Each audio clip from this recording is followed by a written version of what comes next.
meus caros. Neste vídeo eu vou continuar dando depoimentos do que eu aprendi na vida sendo professor. Esse vídeo chama-se Foco no Aluno. E eu vou dividir com vocês todo um aprendizado que a vida me ensinou, que a sala de aula me ensinou, que os alunos me ensinaram sobre como eu deveria atuar para ser um professor melhor, que conseguisse atingir os meus objetivos de professor. O meu objetivo de professor é que o aluno aprenda. E cada vez que o aluno aprende e o seu olho brilha porque ele aprendeu, isso me enche de prazer, de felicidade e dá sentido à minha escolha de ser professor. Então essa é a primeira mensagem que eu queria deixar. Nós temos que ter o tempo inteiro foco no aluno. Eu não devo organizar uma aula para que ela seja, para eu falar do assunto que eu gosto, por exemplo, em matemática. Muitas vezes nós gostamos muito das demonstrações dos teoremas. É preciso olhar se naquele nível, naquele momento, naquela turma, faz sentido demonstrar o teorema. Às vezes é melhor deixar a demonstração de lado. E qual é o fator que decide o que é que nós devemos fazer? É o aluno. Nós temos que focar no aluno. É ele que é o receptor da nossa ação de transmitir conhecimento. Sempre lembrar disso, que o professor ele é um grande facilitador do trabalho, mas quem se apropria do conhecimento é o aluno. Então, tudo que nós montamos numa estratégia de aula tem que ser feito pensando no aluno, que é ele que vai se aproveitar da aula, é ele que vai adquirir o conhecimento. Isso se manifesta o tempo inteiro, nas várias coisas. Por exemplo, vocês já devem ter visto que quando eu começo uma aula, eu apago a lousa, nas aulas que são de lousa, né? Deixo a lousa limpa, daí eu olho para a classe, olho nos olhos dos alunos, falo bom dia, boa tarde, como vocês estão. Este acalmar a classe, estabelecer um vínculo olhando no olho da classe, isso faz muito sentido. Senão o aluno não vai nos acompanhar. Eu já tive uma experiência que ficou muito marcada na minha vida. Uma turma de colegial, de ensino médio, que eu dava aula, a primeira aula da manhã de segunda-feira, logo cedinho. E no domingo tinha tido um jogo de futebol desses de dois times super rivais, tipo Palmeiras e Corinthians, e tinha sido um jogo com lances muito polêmicos. Então quando eu entrei na sala, a classe estava agitadíssima. Não só falando das festas do final de semana, de eventos da vida social deles, também muita conversa sobre a partida e sobre os jogadores e as reações.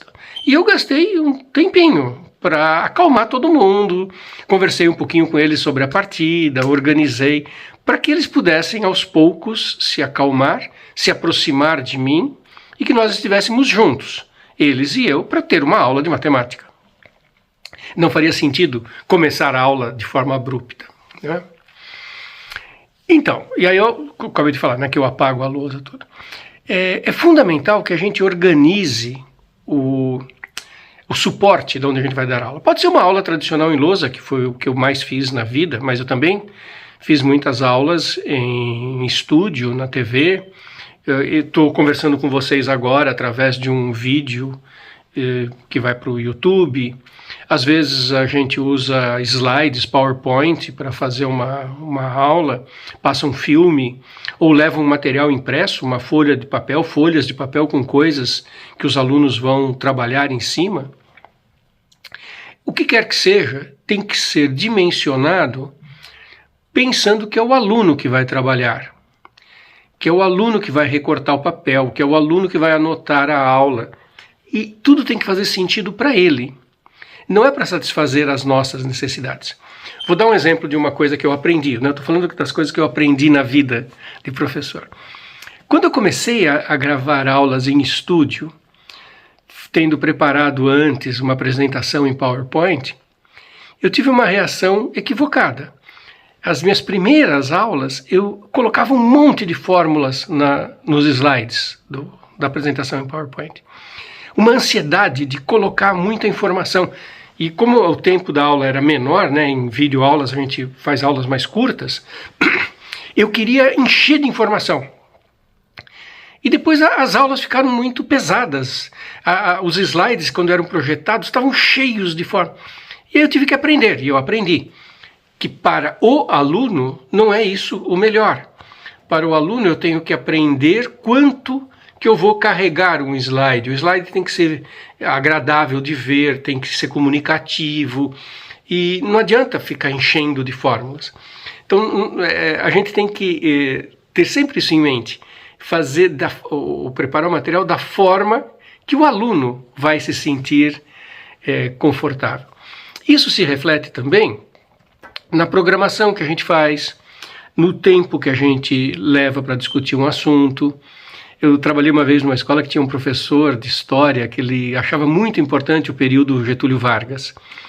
E todo mundo, os colegas, brincavam com ele que quando ele começava a falar do período Vargas, ele não parava mais, ele não dava mais aula de outro assunto, ele ficava até o fim do ano falando de Vargas, porque ele gostava de Vargas, mas não é isso que os alunos precisam. Então, quanto tempo eu vou gastar para falar de progressões aritméticas e quanto tempo eu vou gastar para falar de progressões geométricas? Eu tenho que olhar a necessidade do aluno. E progressões geométricas é um pouquinho mais complicado? Ah, bom, então eu vou gastar uma aula a mais com progressões geométricas. Esse dimensionamento tem que ser feito pensando no aluno, né? A velocidade com que a gente fala. Eu normalmente dou uma aula bastante devagar. E atualmente, quando com essa coisa de vídeo aulas, os alunos que gostam da aula mais lenta, da explicação mais pausada, assistem assim, e outros aceleram.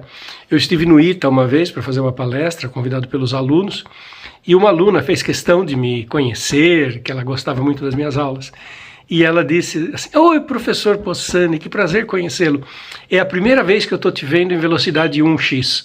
Porque eu sempre te assisto em 2x, 3x. Porque ela era uma pessoa um pouco mais agitada, ela gostava da minha aula mais veloz.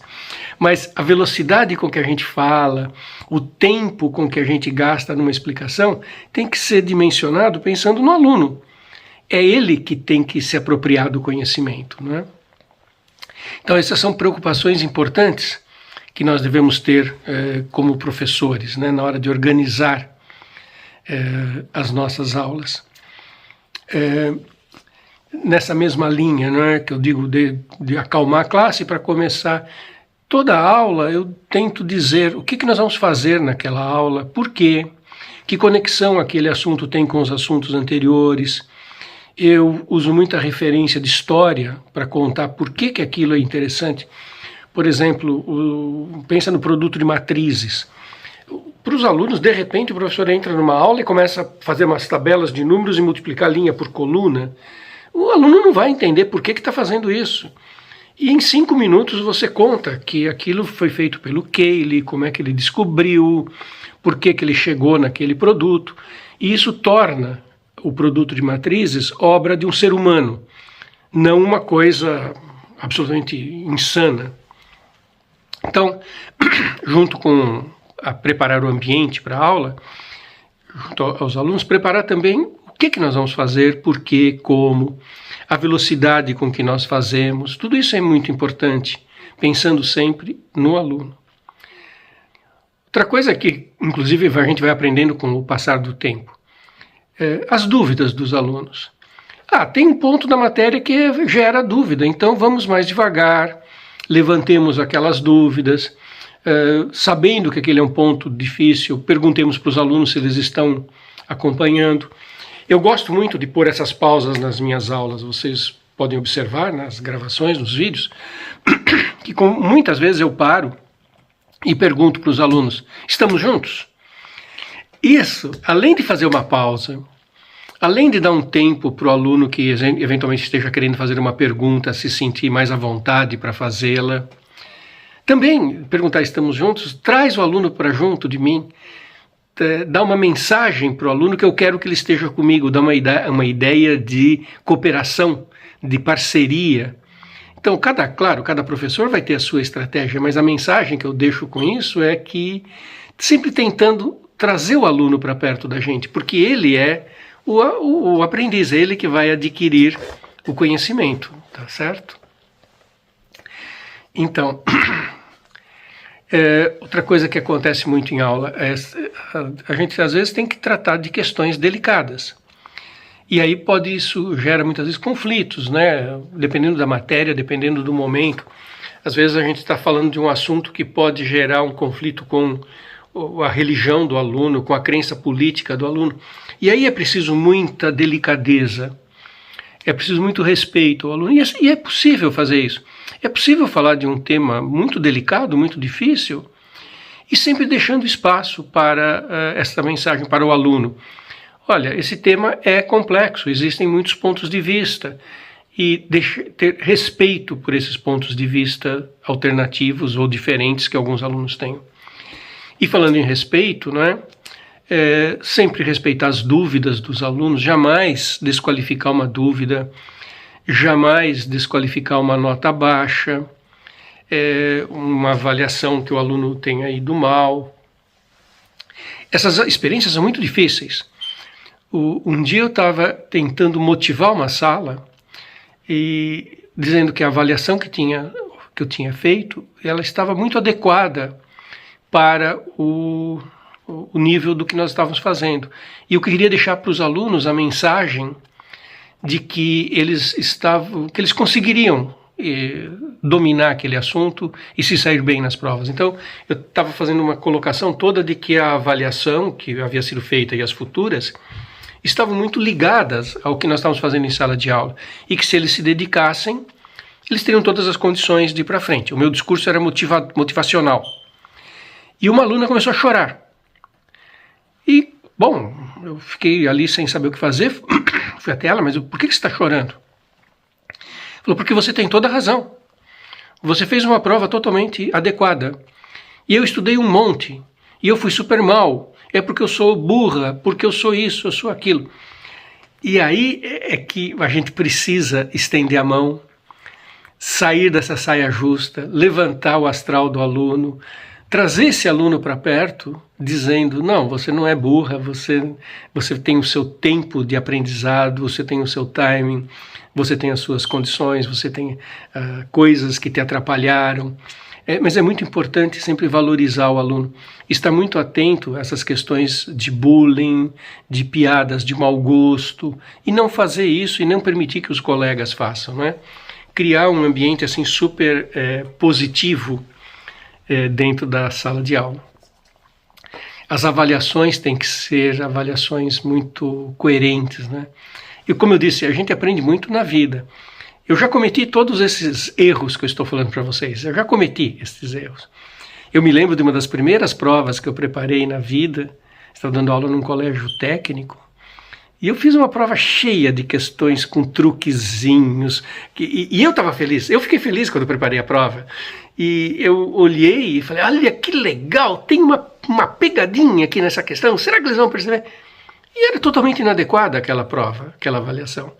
Uma avaliação não tem que ter pegadinhas. Uma avaliação tem que cobrar o essencial, aquilo que foi discutido, repetido, e de acordo com o nível, né? Quando nós estamos falando num nível de educação básica, o aluno não tem que ser, por exemplo, em matemática, vamos fazer do ensino fundamental, fazer uma avaliação que exija criatividade em matemática. Peraí, quantas pessoas na vida são criativas dentro da matemática? Nem todos. E não é isso que o cidadão precisa. Então, a gente precisa ficar muito focado que todas essas atividades, inclusive as avaliações, elas têm que levar em conta a necessidade do aluno. E é aí que nós, professores, vamos ter as nossas satisfações. Quando a gente consegue encaixar essas coisas que eu estou falando, não são fáceis, muitas vezes nós cometemos erros, como eu estou dizendo, eu aprendi muito disso na vida, inclusive errando, né? Quando a gente acerta a mão e as coisas evoluem bem no processo educacional e a gente vê a alegria e o brilho no olhar do aluno, isso é a grande satisfação do professor. Quer dizer, a aula é feita para o aluno e o meu grande prazer é ver que esta aula atingiu o objetivo de transmitir, né, de eu ser um facilitador na transmissão do conhecimento para o aluno. Então, eu estou né? Então, nesse vídeo estou comentando essas coisas que eu aprendi, que a gente sempre tem que ter em mente, não é? Que a nossa atividade docente ela é feita para o aluno e que a grande satisfação é conseguir fazer para o aluno. Legal, gente?